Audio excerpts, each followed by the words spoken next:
nama Ponorogo. Nama Ponorogo itu diambil dari kata Pramonorogo yang bisa berarti orang yang mempunyai badan yang bagus, kanuragan yang bagus. Pramono itu bagus, rogo itu badan. Bisa juga diasumsikan orang yang bisa menempatkan diri. Kali ini Ponorogo itu sedang membangun monumen peradaban namanya. Yang kelak kalau jadi itu adalah tinggi monumen itu lebih dari di Bali itu apa namanya saya lupa. Garuda Wisnu Kencana ya. Rencananya itu kalau jadi nanti monumen peradaban itu yang berada di Sampung itu tingginya melebihi GWK. Jadi di Ponorogo itu hari besarnya itu sebenarnya ada 2 tempat. Waktu orang-orang datang pulang itu ada 2. Yang pertama itu biasanya Lebaran sama Gerbek Suro. Nah biasanya kalau di malam Gerbek Suro itu ada yang namanya malam tirakatan. Jadi setiap malam 1 Suro itu kalau zaman dahulu itu orang-orang itu jalan dari rumah masing-masing, biasanya keliling-keliling menuju alun-alun. Makanya di alun-alun itu banyak hiburan. Dan itu malam tirakatan itu biasanya tidak tidur. Jadi dia ke alun-alun, lihat reog sampai dengan selesai, ada penutupan kembang api biasanya. Habis itu dia pulang kembali ke rumah masing-masing dan itu nggak tidur biasanya sampai dengan pagi. Halo Sobat Harian Surya dan Tribun Jatim Network. Berjumpa lagi dengan saya Adrianus Adi Nugroho, manajer digital Harian Surya.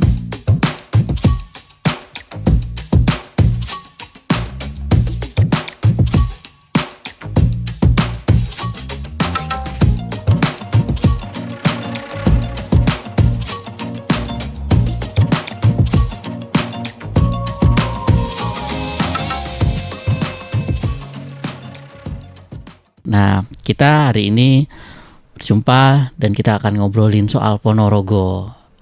Nah, di depan saya teman-teman sudah ada tamu yang sangat spesial jauh-jauh dari Ponorogo datang ke studio Tribun Jatim Network di Malang. Ini ada Bapak Satrio. Yap. Halo, salam dulu Pak. Halo ya, teman-teman. Halo. Pak Satrio, mungkin bisa diceritakan Pak Satrio ini sehari-hari di Pemkab Ponorogo sebagai apa Pak? Oke siap. Oke, izin memperkenalkan diri. Ya. Nama saya Satria Putra Negara. Satria. Ya biasa dipanggil Satria pakai A. Tapi orang Jawa kan biasanya pakai O. Nggak apa-apa, sama saja. Oke. Saya sehari-hari di Kominfo di bidang pengelolaan informasi dan komunikasi publik.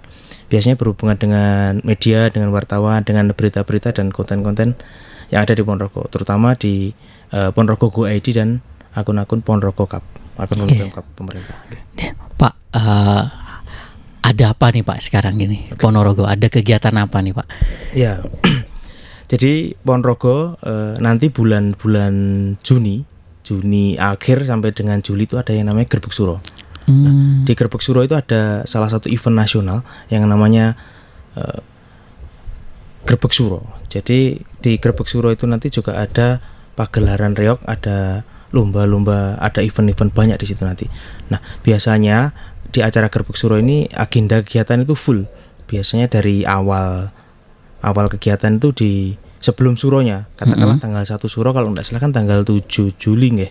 Berarti itu sebelum 7 Juli itu ada event yang sangat banyak sekali. Nah, diharapkan kepada seluruh warga Jawa Timur Indonesia, silakan ke Ponorogo, silakan. Di Ponorogo itu banyak sekali festival, banyak sekali agenda yang akan ditutup di malam 1 Suronya biasanya. Apa Pak? Kegiatan kayak tahun lalu tuh apa sih Pak yang kegiatan Gerbek Suro? Ada Festival Nasional Reog Ponorogo. Itu adalah event tahunan sebenarnya. Wah, itu aku ngerti itu Pak. Nasional. Bahkan internasional. Iya. Itu yang biasa kalau di mahasiswa tuh UKM yang ada reog itu selalu ikut itu loh Pak. Ya betul. Itu prestis ya kan. Betul. Kan di Malang itu salah satu universitas itu. Sebut aja Pak, UB kan. Iya. Terus sudah bisa ya, nggak apa-apa Pak. Oh nggak apa-apa ya, siap. Itu pasti juga sering juara juga dulu. Ya, sering tampil. Karena yang main juga sebenarnya orang-orang Ponorogo. Oh. Jadi anak-anak Ponorogo yang kuliah di sini terus mewakili UB terus main di sana ya juara orang tiap hari sudah. Iya, ada juga yang sering ikut itu Universitas Negeri Malang. Oh ya. Ya, UM gitu. Nah, selain itu Pak, selain festival reog itu apa lagi nih Pak? Apa ada yang dari luar negeri juga ikut festival itu atau mungkin ada parade apa gitu? Iya, jadi di Ponorogo itu ada orang-orang Ponorogo yang berada di luar itu biasanya menyebutnya pawarga, paguyuban warga Ponorogo. Itu ada di luar negeri, ada di luar pulau, ada banyak itu. Biasanya mereka mengirim satu kontingen reog itu atas nama pawarga. Ada pawarga Batam, pawarga Kalimantan, pawarga Malaysia. Nah itu mereka mengirimkan ke Ponorogo untuk ikut di Festival Nasional Reog Ponorogo itu untuk tampil juga. Pak, kalau boleh tahu gini Pak, ini kan yang ikut banyak. Terus yang nilai itu siapa Pak? Jadi memang ada dewan juri khusus. Nah itu kalau yang nilai siapa itu memang ada orang-orang yang berkompeten yang sudah dipilih oleh dinas dan oleh pemerintah Kabupaten Ponorogo yang memang mereka kompeten di bidangnya. Jadi tidak sembarangan orang, itu ada kriterianya. Nah, untuk lebih jelasnya yang tahu dinas ya, dinas pariwisata sebenarnya. Nah Pak, nah terus ini kan ada pesta besar tahun kemarin juga Grebek Suro juga mendatangkan banyak wisatawan. Nah apa aja sih Pak yang kira-kira bisa dinikmati lah selain festival reognya itu di Ponorogo tuh ada apa aja sih Pak? Jadi di Ponorogo itu hari besarnya itu sebenarnya ada dua tempat waktu orang-orang datang pulang itu ada dua. Yang pertama itu biasanya Lebaran sama Grebek Suro. Nah biasanya kalau di malam Grebek Suro itu ada yang namanya malam tirakatan. Jadi setiap malam satu Suro itu kalau zaman dahulu itu orang-orang itu jalan dari rumah masing-masing biasanya keliling-keliling menuju alun-alun. Makanya di alun-alun itu banyak hiburan. Dan itu malam tirakatan itu biasanya tidak tidur. Jadi dia ke alun-alun, lihat reog sampai dengan selesai, ada penutupan kembang api biasanya. Habis itu dia pulang kembali ke rumah masing-masing dan itu nggak tidur biasanya sampai dengan pagi. Gitu. Baru terus lanjut ke hari berikutnya. Nah, selain itu juga ada Telaga Ngebel, di kami ada Telaga Ngebel. Itu acara Suro itu biasanya berlangsung setelah malam penutupan. Besoknya itu ada yang namanya Larung Risalah Doa di Telaga Ngebel. Jadi itu setelah malam satu Suro itu Larung Risalah Doa, dan juga ada event-event lain seperti nanti ada undang artis kadang-kadang. Gitu ya. Terus yang bisa kalau ke Ponorogo jangan hanya itu, jangan nanti kalau event itu kan hanya setahun sekali kan gitu. Nah sebenarnya di Ponorogo itu ada banyak. Selain itu kan di budaya di religi itu ada yang namanya makam Kiai Ageng Besari, ada Masjid Tegal Sari di sana. Iya. Tahu Hos Cokroaminoto? Benar. Nah, itu gurunya. Benar. Padahal Hos Cokroaminoto itu punya murid namanya Soekarno. Soekarno menjadi Presiden Republik Indonesia pertama. Jadi itu kakek gurunya Pak Karno. Nah, itu dari Tegal Sari, dari Ponorogo. Petilasannya ada di Ponorogo. Selain itu juga ada makam Bathara Katong. Kalau Bathara Katong itu dulu menurut sejarahnya tuh masih keturunan dari Prabu Brawijaya kelima. Jadi dia ada ceritanya nanti panjang. Yang jelas dia sebagai salah satu pendiri Ponorogo. Sampai dengan akhirnya nama Ponorogo itu diambil dari kata Pramonorogo, yang bisa berarti orang yang mempunyai badan yang bagus, kanuragan yang bagus. Pramono itu bagus, rogo itu badan. Bisa juga diasumsikan orang yang bisa menempatkan diri. Nah, jadi kenapa sih di warga Ponorogo itu di banyak tempat, contoh di Kementerian Keuangan ada yang namanya Pak Susiwiono. Itu sekarang kalau tidak salah Sesmenko Keuangan, juga ada di kementerian-kementerian. Nah, kenapa sih orang-orang itu bisa sukses di tempatnya? Karena orang Ponorogo itu mendidik keturunannya adalah orang-orang yang bisa menempatkan diri. Jadi tahu posisi, tahu adab seperti itu. Terus, selain itu apa? Kuliner. Nah, kuliner itu banyak. Di kuliner itu kalau yang hampir sama dengan sebelah itu pecel. Pecel itu kan sudah Madiun Madiun dengan tagline-nya pecelen. Nah, Ponorogo itu ada juga pecel. Nah, itu yang beda sambelnya. Jadi kalau di Ponorogo itu sambelnya itu agak pedas. Kalau di Madiun itu lebih ke manis. Dan biasanya kalau di Madiun itu Pecelnya itu ada daging-daging lah. Ponorogo ada, cuma tidak sebanyak itu, lebih banyak gorengannya.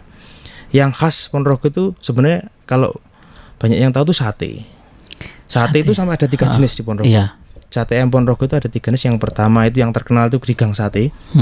Itu satenya kalau nggak salah Pak Tugri Sobikun itu.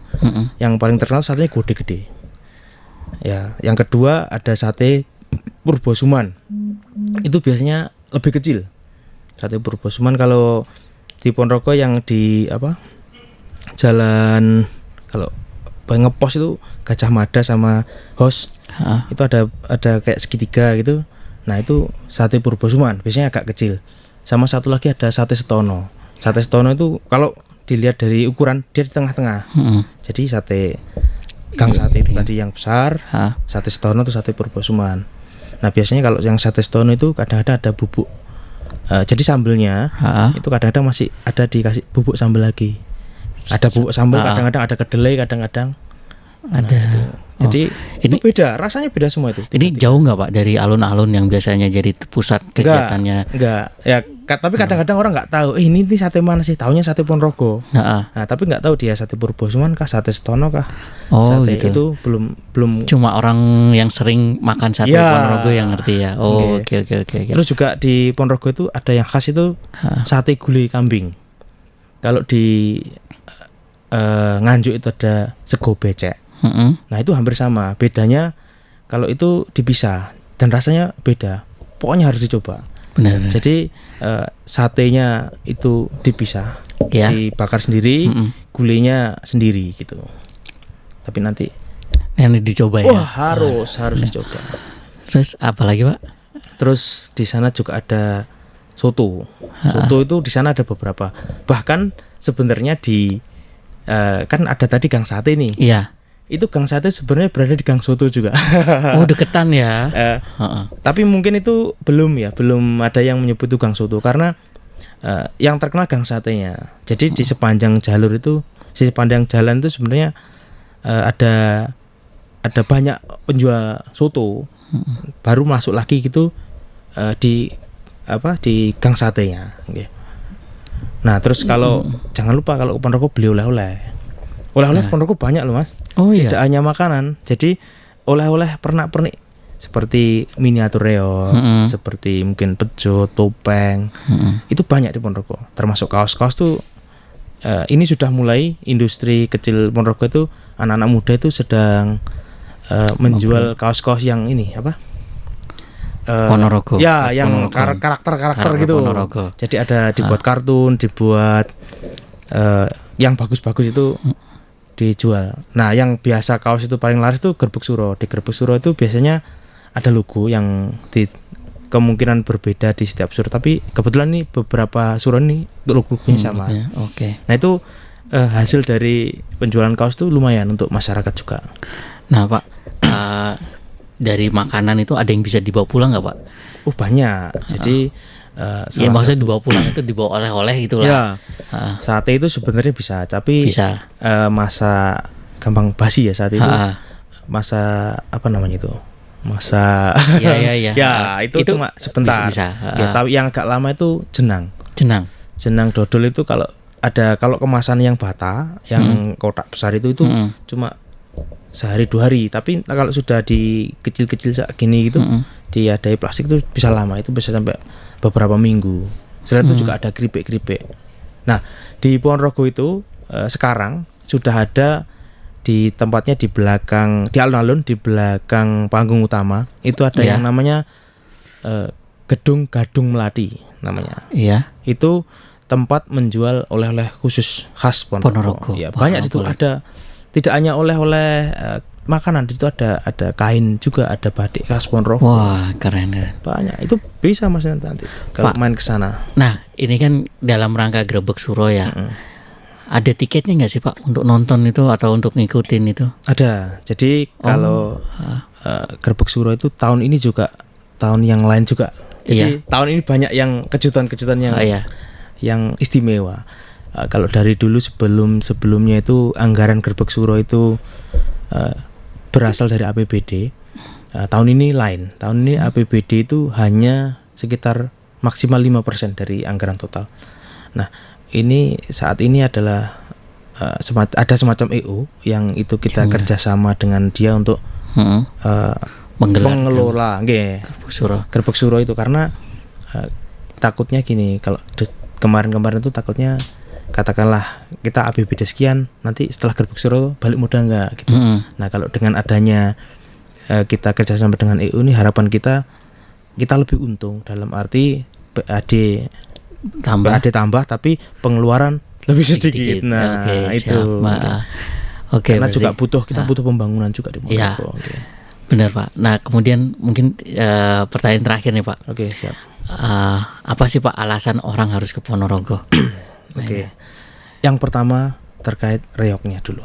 Kenapa? Reok itu adalah warisan budaya tak benda yang sedang kita usulkan ke UNESCO saat ini. Reok itu hanya satu-satunya di dunia, itu hanya di Ponorogo. Jadi kenapa sih orang harus ke Ponorogo? Yang pertama itu reoknya dulu.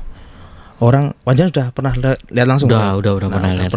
Ya. Bagi orang luar negeri, jadi beberapa waktu lalu ada kontingen kita yang dibawa ke luar negeri. Itu orang takjub melihat reok. Kepala barongan yang beratnya sekian puluh kilo itu hanya diangkat dengan digigit, nggak pakai tangan, nggak pakai apa, hanya digigit. Itu jarang orang yang bisa seperti itu, bisa patah dia punya leher. Ya. Yang kedua terkait dengan kuliner dan souvenir-souvenirnya. Itu banyak kuliner-kuliner yang kadang-kadang tidak ada di tempat lain dan di situ ada. Kalaupun ada, seperti contoh soto, pecel, itu pasti berbeda. Sate itu aja berbeda. Kalau mungkin di sini ada yang jual sate Ponorogo, ada sate Madura, itu juga pasti berbeda. Yang ketiga adalah alamnya. Jadi walaupun Ponorogo itu berada di tempat yang sedikit minggir, sedikit tidak dilewati tol, tapi kali ini Ponorogo itu sedang membangun monumen peradaban namanya. Yang kelak kalau jadi itu adalah tinggi monumen itu lebih dari di Bali itu apa namanya, saya lupa, Garuda Wisnu Kencana. Rencananya itu kalau jadi nanti monumen peradaban itu yang berada di Sampung itu tingginya melebihi GWK. Selain itu juga kita ada Telaga Ngebel, dan juga di Telaga Ngebel itu ada water fountain, ada air mancur menari, ada duren Ngebel itu beda dengan duren yang lain. Banyak, pokoknya kalau di Ponorogo banyak. Bisa menghubungi saya, nanti saya bantu. Bisa jadi tour guide nanti saya. Iya, boleh nanti. Nah, kita teman-teman yang udah nonton ini podcast, ayo mari kita ke Ponorogo, kita ramaikan terutama akhir bulan depan, bulan Juni nanti, karena ada event besar, event internasional Gerbek Suro. Iya, Gerbek Suro. Di Ponorogo. Ada pagelaran reok nanti juga. Benar, siap. Oke. Nah, sekian teman-teman, sampai jumpa di acara berikutnya. Terima kasih. Sampai jumpa. Download Tribun X sekarang. Menghadirkan lokal menjadi Indonesia.